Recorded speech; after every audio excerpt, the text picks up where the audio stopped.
Hello viewers, నమస్తే. నా పేరు భూషణ్, విజయనగరం, ఆంధ్రప్రదేశ్ అండి. ఈరోజు టాపిక్ ఏంటంటే, భోషయ్య గారు అనే ప్రకాశం డిస్ట్రిక్ట్ అద్దంకిలో ఉంటారండి. ఆయన నా వీడియోస్ చూసి ఇంప్రెస్ అయ్యి నాకు ఈ 5.1 amplifier Dolby digital plus and DTS and Pro Logic 2 కలిగినటువంటి ఈ యాంప్లిఫైర్ ఆర్డర్ ఇచ్చారు. ఆయన దగ్గర ఆల్రెడీ స్పీకర్ ప్యాకేజ్ ఉన్నదండి. సబ్ వూఫర్, తర్వాత surrounds, front, left, right, centre, ఈ స్పీకర్ ప్యాకేజ్ అంతా ఆయన దగ్గర ఉంది కాబట్టి నాకు ఓన్లీ యాంప్లిఫైర్ ఒకటి ఆర్డర్ ఇచ్చారు. ఈ యాంప్లిఫైర్లో TDA 2050 35 వాట్స్ కలిగినటువంటి ఐసీస్ యూజ్ చేసాం. 5 ఛానల్కి 5 ICs.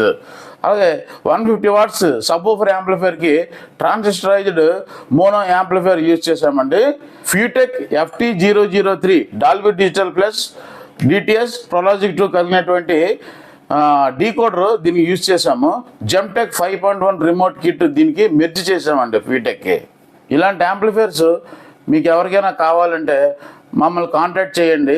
2.0, 2.1, 5.1, 5.2, 7.1, 7.2 various types of amplifiers, active subwoofer, passive subwoofers, speaker columns, speakers, subwoofers, ఇలా అన్నీ కూడా మేము మీకు ఎలాంటి కావాలంటే అలాగ ఆర్డర్ ఇస్తే మేము అసెంబ్లింగ్ చేసి ఇవ్వగలమండి.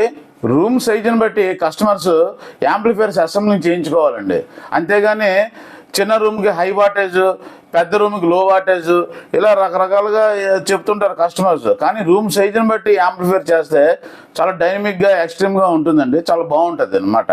సుమారుగా 10x10 కానీ 12x12 కానీ ఇంతవరకు మీరు 5.1 యాంప్లిఫైర్ చేసుకోవచ్చు.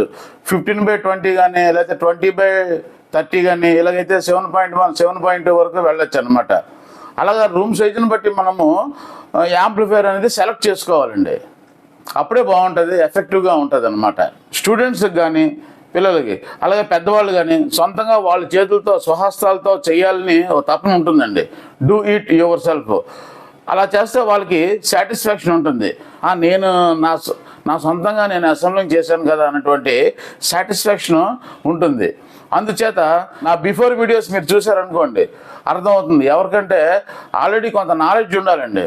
సాల్డరింగ్ స్టేషన్ యూజ్ చేసేవాళ్ళు, అలాగే నట్ అండ్ బోల్ట్స్ స్క్రూడ్రైవర్తో గట్టా ఫిట్ చేసేవాళ్ళు, కెపాసిటర్స్ గురించి, రెసిస్టర్స్ గురించి, ఐసీస్ ఎలాగుంటాయి, ట్రాన్సిస్టర్స్ ఎలాగుంటాయి, ట్రాన్స్ఫార్మర్ ఎలాగుంటుంది, స్పీకర్ ఎలాగుంటుంది, సబ్ వూఫర్ ఎలాగుంటుంది, ఇవన్నిటి గురించి కొంత నాలెడ్జ్ ఉండాలండి.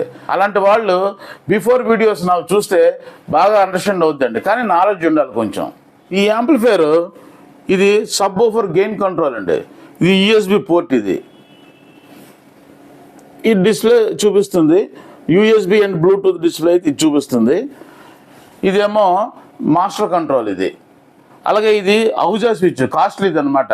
పవర్ స్విచ్లు ఎక్కువ పోతున్నాయి కాబట్టి మేము ఈ స్క్వేర్ స్విచ్ చేస్తున్నాము. ఇదైతే డ్యామేజ్ అవ్వదండి. కాస్ట్లీది కూడా ఆ స్విచ్. ఇప్పుడు మనము డిమో చూద్దాము. Dolby digital plus, DTS, ProLogic 2 ఇవి ఎలాగొస్తున్నాయి దీంట్లో అనేది చూద్దాం. ఆ తర్వాత ఇంటర్నల్ స్ట్రక్చర్ గురించి కూడా మనము చూద్దామండి. ఈ టీవీ ద్వారా కనెక్షన్ ఇద్దామండి. HDMI పోర్ట్ నుంచి. ఇదిగోండి HDMI పోర్ట్. దీని నుంచి కేబుల్ వచ్చింది. ఈ కేబుల్ ఇలాగ వచ్చి ఇదిగోండి దీని ద్వారా ఇలాగ వచ్చి ఈ యాంప్లిఫైర్కి కనెక్ట్ చేయబడి ఉందండి. ఇదిగోండి యాంప్లిఫైర్కి HDMI ARC కనెక్ట్ చేయబడి ఉన్నది. USB మోడ్లో ఉందండి. అందుకే కింద డిస్ప్లే కూడా పనిచేస్తుంది. దీన్ని మనము USBలో ఉన్నదాన్ని మనము ఆర్క్లోకి మారుద్దాము. ఇదిగోండి ఇప్పుడు ఆర్క్లోకి మార్చాం. ఇప్పుడు టీవీలో ఉన్నది మనకి వస్తుందన్నమాట. అయితే ఇప్పుడు నేను 5 సెకండ్స్ నుంచి 10 సెకండ్స్ వరకు నేను చూపించగలను ఒక్కొక్క పిక్చర్ కూడా, ఒక్కొక్క మూవీ కూడా. ఎందుకంటే యూట్యూబ్లో నాకు స్ట్రైక్స్ వస్తాయండి. లేకపోతే నాది యూట్యూబ్ ఛానల్ బ్లాక్ చేస్తారనమాట ఎక్కువసేపు చూపిస్తే. అవి చూపించకూడదు మూవీస్. అందుచేత సౌండ్ మ్యూట్ చేశాను. ఇప్పుడు మూవీ వేస్తున్నాను చూడండి, ఓజీ మూవీ.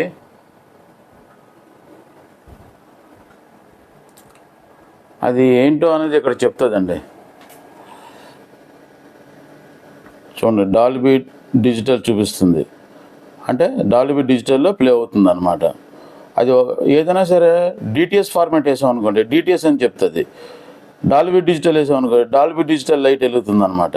PCM అంటే ప్రొలాజిక్ 2 అనుకోండి, ప్రొలాజిక్ 2 వెలుగుతుంది అనమాట. అలాగా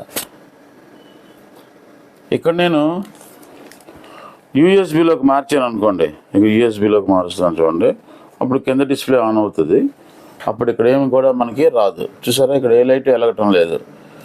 ఇక్కడ స్టేటస్ ఉంది కదా, స్టేటస్, ఈ స్టేటస్లో కూడా ఏం లేదు. ఇప్పుడు ఈ ఫీటెక్ బోర్డు ఆన్ అవ్వదు అనమాట యూఎస్బిలో ఉన్నప్పుడు.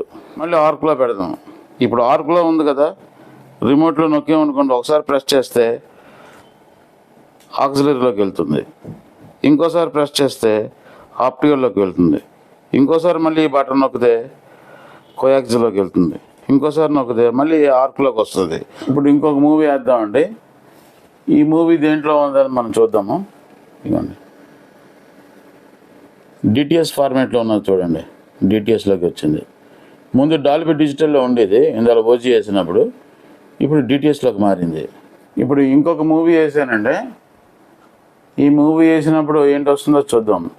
ఇది స్టీరియో ఛానల్ అనమాట. దాన్ని పీసీఎంలోకి మార్చి ప్రొరాజిక్ 2లోకి మార్చి ఇస్తుంది అనమాట. చూడండి, ఈ విధంగా పీసీఎం వచ్చింది. డాల్బీ డిజిటల్ లేదు, డిటిఎస్ లేదు, పీసీఎంలోకి మార్చింది. ఇలాగ ఆటోమేటిక్గా మనం వేసిన ఫార్మాట్స్ బట్టి మనకి మార్చుతుంది అనమాట. అది ఇంకోండి 5 ఛానల్స్ కూడా TDA 2050 ఐసీస్ 5 ఐసీస్ వాడాము. Gemtech remote kit, Fitek decoder, subwoofer amplifier, power supply unit, transformer. ఇదేమో SMPS పవర్ సప్లై. ఈ జెమ్టెక్ కిట్కిను ఫీటెక్ FT003కి యూజ్ చేసామన్నమాట. ఇది సబ్వూఫర్ అనమాట. ఇది centre plus minus, volume plus minus, rear అంటే బ్యాక్ సైడ్ సరౌండ్స్కి plus minus, front plus minus, bass 0లో పెట్టుకోండి, 777లో పెట్టుకోండి 7. ఇది యూఎస్బి, ఇది ఆక్సిలరీ 1, ఆక్సిలరీ 2, ఆక్సిలరీ 3. ఇది 5.1, 2.1 యూజ్ చేసుకోవడానికి అనమాట. అలాగే ఇది ఒకసారి నొక్కితే ఆర్క్ వస్తుంది, ఇంకొకసారి నొక్కితే ఆప్టికల్ వస్తుంది, ఇంకొకసారి నొక్కితే కోయాక్సిల్ వస్తుంది, అలాగే ఆక్సిలరీ కూడా వస్తుంది. నెక్స్ట్ సాంగ్ కావాలంటే ఇది, బిఫోర్ సాంగ్ కావాలంటే ఇది, అంటే పెన్ డ్రైవ్కి అనమాట. ఈ పెన్ డ్రైవ్ గురించి మీరుండే ప్లేస్లో FM వస్తే ట్యూనింగ్ చేసుకోవచ్చు. ట్యూనింగ్లో మైనస్ ప్లస్ వేరియేట్ అవుతుంది అనమాట. ఇది సౌండ్ మ్యూటింగ్ గురించి అనమాట. సౌండ్ మ్యూట్ చేసుకోవాలంటే ఇలా మ్యూట్ అవుతుంది, సౌండ్ మ్యూటింగ్ అనమాట. ఇది బ్యాక్ లైట్ అన్నారు కదండి, దీంట్లో ఈ బ్యాక్ లైట్ ఆఫ్ చేసుకోవచ్చు, ఇలాగా మళ్ళీ ఆన్ చేసుకోవచ్చు. ఈ ఇన్ఫో ఉంది కదండి, ఈ ఇన్ఫో బటన్ నొక్కితే ఆక్సిలరీలోకి వెళ్ళింది, మళ్ళీ ఇంకోసారి నొక్కితే బీటీ అంటే బ్లూటూత్ అనమాట. ఈ విధంగా మనము ప్లే చేసుకోవచ్చు. FM అది బ్లూటూత్లో ఉన్నా కూడా మీరు యూఎస్బి పెన్ డ్రైవ్ పెట్టారనుకోండి, ఆటోమేటిక్గా యూఎస్బి ప్లే అయిపోద్ది. అదిగోండి, యూఎస్బి ప్లే అయిపోయింది. ఈ విధంగా ఈ యాంప్లిఫైయర్ వర్క్ చేస్తుందండి. ఇంతటితో ఈ వీడియో ముగిస్తున్నాను. ఓకే.